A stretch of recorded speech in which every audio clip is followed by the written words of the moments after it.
Hi, good afternoon, YWCA viewers. My name is Catherine Stevens, and I've been on the board of YWCA Northeastern New York since 2018, and it's been a real privilege.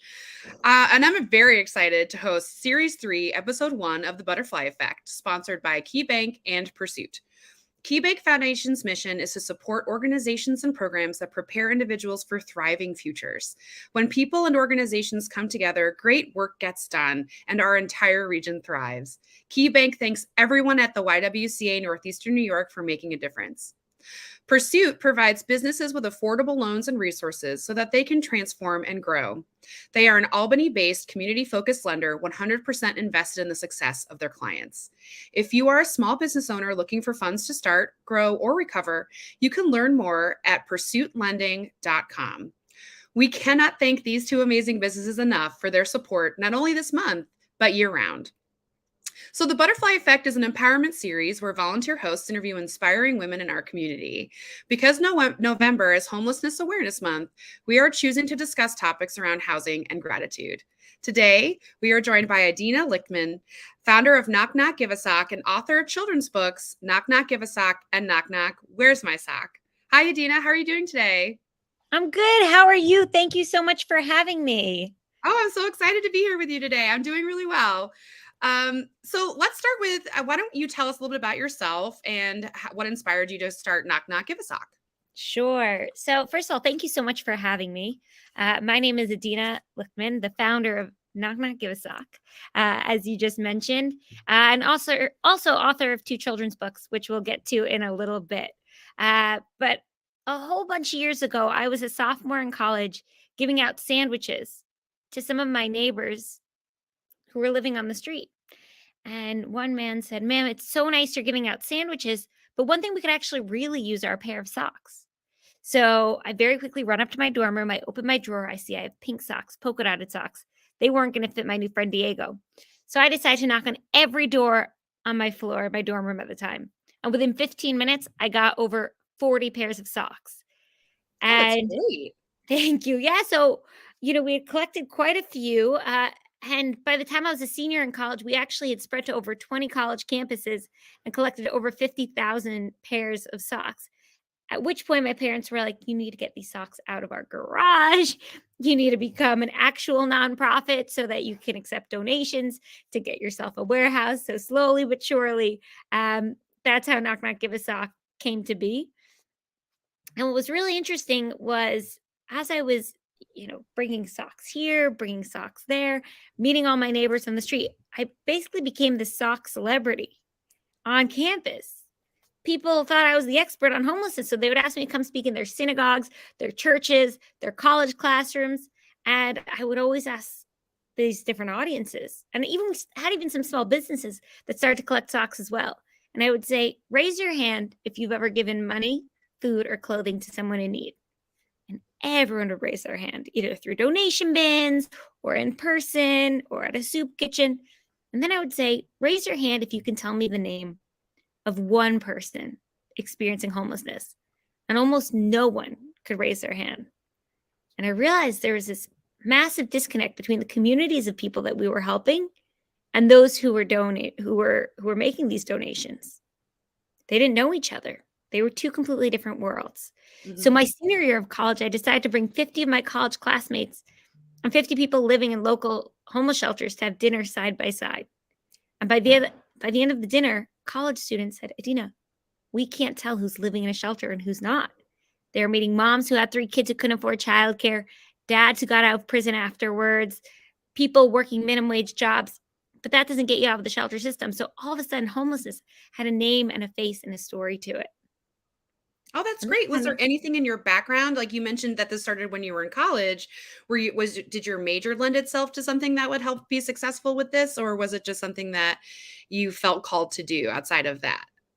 I was getting my master's in social work, so I definitely was in that headspace of thinking of our neighbors in need. I also speak to tons of strangers, so it didn't matter if you were the Starbucks barista or my neighbor living on the street. If I was walking to class and you were in front of me, I'd say hello, right? So there definitely was that element at play. Uh, Mhm. But the truth is, I never planned to make Knock Knock Give a Sock an organization. It was really just one guy told me he needed socks.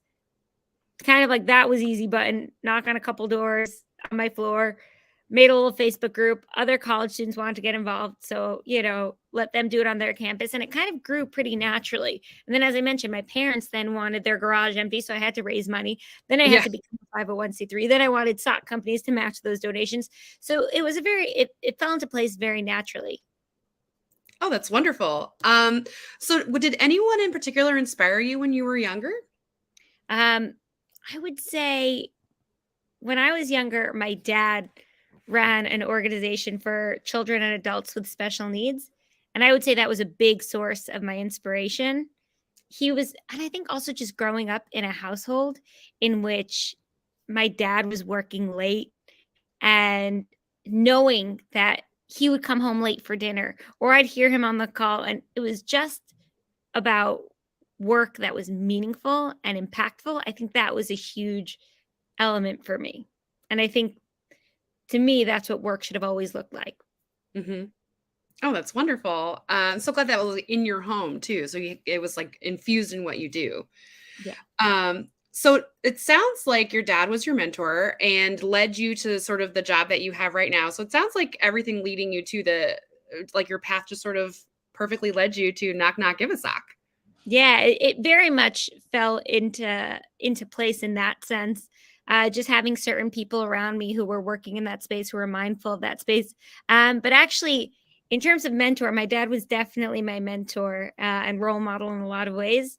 I do want to throw in one other, just as I think we see a lot of social entrepreneurs today. We see a lot of entrepreneurs. We see the entrepreneurship word that's like such a buzzword today. Yeah. Um, and I think that as change makers, especially in the nonprofit space, as much as we have to align ourselves with other nonprofits, we also have to align ourselves with the startup world, um, and how fast it's moving and how fast it's growing. I think that there's a lot there. I think in terms of partnerships, in terms of getting our word out there, in terms of making an impact, right? That you still need that same hustle and drive that you need for, let's say, companies that are starting in Silicon Valley. Hmm. So for me, one of the role models that I actually look up to a lot is Sarah Blakely. She's the founder of Spanx, and she's a female entrepreneur, like one of the first self-made female billionaires. Um, and there's something about her drive and her story that actually infuses my work today. Obviously, I'm not making shapewear, clothing wear, which is what she's doing, but she would try to get meetings, and she would actually go into different stores, go to different buyers, or be it Macy's, Bloomingdale's, Nordstrom, etc. And she would literally like go in wearing the article of clothing for meetings that weren't planned, stand in front of the stores, ask customers right outside the store, hey, are you interested in this product? And really putting herself out there. And it's similar in my work in terms of, yes, there are certain companies, certain organizations that we want to partner with, but the day is busy and people aren't answering 10, 12 other emails. So what I've very much been inspired to do is actually put the ego and self aside and drive towards the mission, right? So whether it's shapewear or humanizing homelessness, Hmm. concept and the idea of moving forward and working hard and not having any setbacks, that's definitely that. I have other role models outside the social impact space as well, and I think it's healthy to have a balance of both. Oh, I could not agree with you more. I think that's a great approach to that because when people sort of really focus in on one thing, it can really leave other equally crucial things out of it. So that's great. So what does KKGS look like today? Is it just sock drives and dinners with people getting to have a face to homelessness, or is there more to it? Sure. So, Knock Knock Give a Sock's mission after college became to humanize homelessness one sock at a time by turning transactions, the donations of socks, into meaningful interactions. So, the meat and potatoes of what we do is actually getting corporate companies today like JP Morgan, Salesforce, Blackstone, Morgan Stanley to actually collect socks in their offices. And then, after they collect socks, bring their employees and people living in local shelters to have dinner side by side together where no one serves anybody and there are icebreaker questions for everybody to answer. to really humanize homelessness. So that's the, as I mentioned, meat and potatoes of what Knock Knock Give a Sock does. But we do have 4 pillars of our organization. Mhm. One is we distribute 500,000 socks. This is our sock pillar. We distribute 500,000 pairs of socks a year while also hiring people living in local shelters to help us distribute those socks. The second pillar of our organization is these meet your neighbor lunches and dinners, which after we engage a community in collecting socks, we then bring the sock donors and the sock receivers to come have dinner side by side. The third pillar of our organization is actually 2 major community events that we do. So let's say your community is not engaged in doing a meet your neighbor dinner, but you want to get involved. So we have 2 events. One is our Happy Holiday Carnival, which is a carnival for over 300 kids living in local homeless shelters here in New York City. That's our first community event. The second one is our Woodstock Music Festival, with puns, of course. Sure. Woodstock, not Woodstock. And we bring 3 artists living in homes and 3 artists living in shelters to share the stage and perform side by side. And then the fourth pillar is during the pandemic when we actually couldn't bring people together and we couldn't humanize homelessness through bringing communities and neighbors together, we pivoted and wrote a set of children's books. We call it the Pair of Books Project, the play on Pair of Socks. Yeah. One is called Knock Knock Give a Sock. It's about a little girl who starts collecting socks for her neighbors on the street and eventually gets nicknamed the Sock Fairy. Mhm. The other is about a little girl named Crystal, whose family moves into a shelter, but during the move, she loses the matching pair to her lucky sock. She thinks, what could I do with just one sock? So first she tries it as a bracelet. It's too big. She tries it as a bag for her toys. It's too small. She ends up putting it over her eyes like a superhero and starts a superhero sock club and ends up engaging all the kids in the shelter. And they start a huge superhero sock club and they do random acts of kindness throughout New York City. And they get recognized by the city for their work. And the idea is you have 2 girls in 2 different housing situations who both make an impact in their neighborhood, regardless of their housing status. And we actually worked really hard to make sure that neither book uses the word homeless and that both books were appropriate for kids. Oh, one sec. Sorry. No problem. So that, sorry.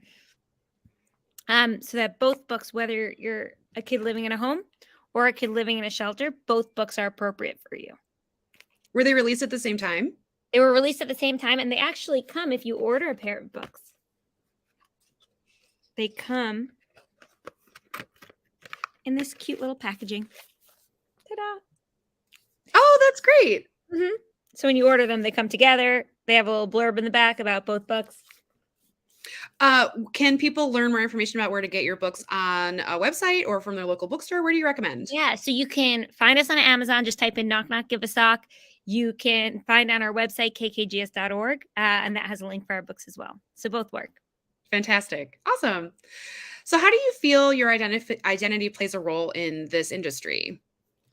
That's a great question. I think that there's a couple different elements to that question, right? What is identity? Yeah. And one, I'm a female. 2, I started this organization straight out of college, right? So there's feeling a little bit young in the space. And 3, I'm really connected to my Jewish culture and practice. So I think that there's a mix of all 3. I think when it comes to my identity, I try to infuse them all, especially my Jewish culture. You know, even the office that I work out of, I needed free office space because our office closed down during the pandemic. And I work in a synagogue in the basement down the block because they gave me free office space. And we're like, of course you could work here. I bring my colleagues, they give us storage space. But more than that, there's not to get too religious here, but there's a bunch of scriptures that are written in the Torah for me that are extremely powerful in my work.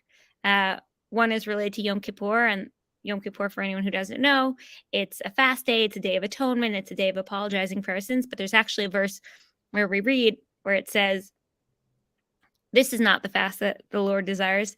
It's one in which we're feeding our brothers and sisters and we're clothing the naked. And it says, and do not look away from your own flesh. right? So now every year on Yom Kippur, I engage my entire synagogue in making sandwiches for our neighbors on the street. Even though we're all fasting, we make sandwiches, we hand them out, we hand out socks. And there's actually one verse that I actually think is the most powerful one, where it says, and do not turn away from your, it says like, the exact language is like, do not turn away from your own flesh. Mm-hmm. And so often, and this is a text that's 1,000 years old, and it's referring to people who are living in poverty, right? And this I find to be the most fascinating thing, because so often we're in New York City or any city. All too often we look down, we avoid eye contact, right? Yeah. What this text is saying is 1,000 years ago, they were also doing that, right? And we talk about in the homelessness space so much about giving dignity, giving eye contact. Actually, if someone asks you for $1 and you don't have, that's okay. But actually looking them in the eye and saying, I'm sorry, sir, right? Making them feel like a human, learning who they are.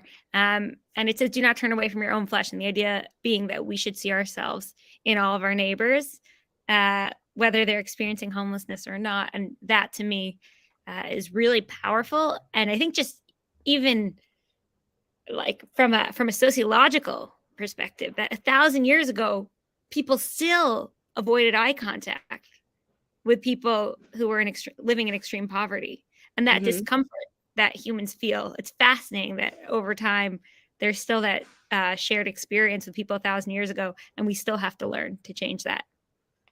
Oh, that's beautiful. Thank you for sharing that. Do you think that your housing status is also something that would be part of your identity and would inform this work or how you interact with other people? Or is that something that you would see outside of how you would identify? Does that question make sense?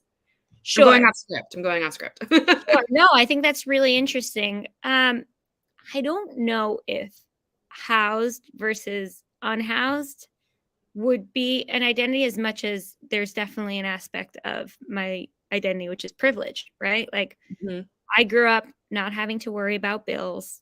I grew up not having to worry about food on the table. Um, there's a lot of privilege I had growing up. And then um, the first time I lived paycheck to paycheck, even, right? My first year, first of all, knock, knock, give a talk. Let's talk about how that got started, right? I started it Sure. full time after school. I was living off savings for 1 year. Why was I living off savings? How did I have savings? Because Mhm. I was lucky enough to have my parents pay for school so that I was able to work a job to make enough money to have 1 year of savings to live off of, right? And if I needed help in that first year, I could call. I had someone to call for help if I needed it. I was pretty stubborn, so I didn't call. But and then even after, my goal is to raise $100,000 in 1 year. So that following year, I could allocate half to payroll and half to running the organization. Mhm. $50,000 in New York City is not a lot. And at the end of every month, I had 100, 200, sometimes $50 in my bank account. I was literally living paycheck to paycheck. Probably wasn't the most financially literate person either, but um, but I was living paycheck to paycheck. And the difference is I had a strong safety net. So that if God forbid I couldn't pay the next month's rent or I couldn't pay for my groceries, I had something to fall back on. I knew cognitively. So I wasn't living under that constant paycheck to paycheck stress. Mhm. And that is something, especially working in the homelessness space, I think about all the time and try to be extremely mindful of. And beyond that, remind myself that it's my obligation, right? Like there could be a lot of people who look at the work that I'm doing saying, hey, you grew up XYZ way. Why do you think you can work in this industry, right? With this Mhm. population? You haven't experienced it. How do you relate? And I think that there are two things. One, there are a lot of people who grew up very similarly to the way I did and are still chasing so much more money, right? They're like going to work at like investment bank, right? I have the opportunity to sit and breathe for a second and figure out how I can use my privilege to make an impact, to Mhm. connect people. So I feel very strongly about that, and that's how I would say my identity infuses my work. It feels very much like a responsibility, and I think also within that, there's also a massive obligation for me to temperature check all the time. The amount of Mhm. times I'll like walk into a random shelter and ask 5 guys to go for a cup of coffee with me, and I'll be like, "Hey, here's my work. How does it sit with you? How do you feel? Do you like Okay. this? Do you think this is important?" So constantly being informed by the people that we are working with. That's wonderful. Thank you for your vulnerability and answering that question. That's so great. Thanks for Um, asking. yeah. So based on what you're doing now, there's a lot. It sounds like you've learned a lot that you could give advice about. Is there anything that you on your work or your experience doing this work that you would want to share with other people? Any advice specifically? Um, I think that there's one thing that I would love to touch on, and this is specifically targeted towards women leaders, women in entrepreneurship, or in the startup space. And the truth is, it could even go beyond women. Mhm. But when I think about this advice, I think about it in this way. Um, and that really is to take advantage of your angle. What do I mean by that? I get it all the time that I look 15, 16 years old, right? Our organization name is not Knock Knock Give a Sock, right? Um, People often will be like, "Oh, you're so cute. She's so cute," right? And there's constantly like that word, which is like being pat down on my head. Yeah. Um, that being said, I can sit here and I could be angry and I could be frustrated about it, or I can use it to my advantage. So our name, Knock Knock Give a Sock. I've gotten asked so many different times, why do you call yourself Knock Knock Give a Sock?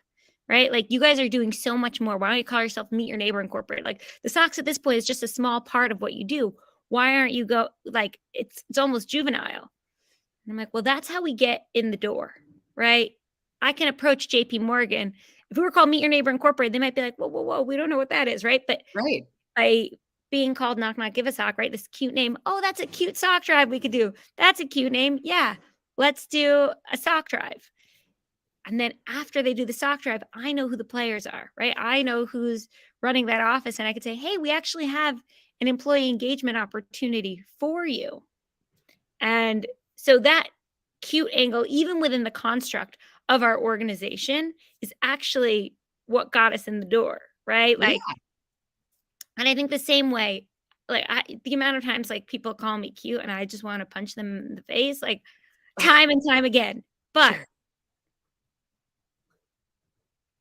I'm not going to stay focused on that. If they think it's endearing and it's sweet and that's what'll get me the meeting, great. And I think the struggle is the cute checks, right?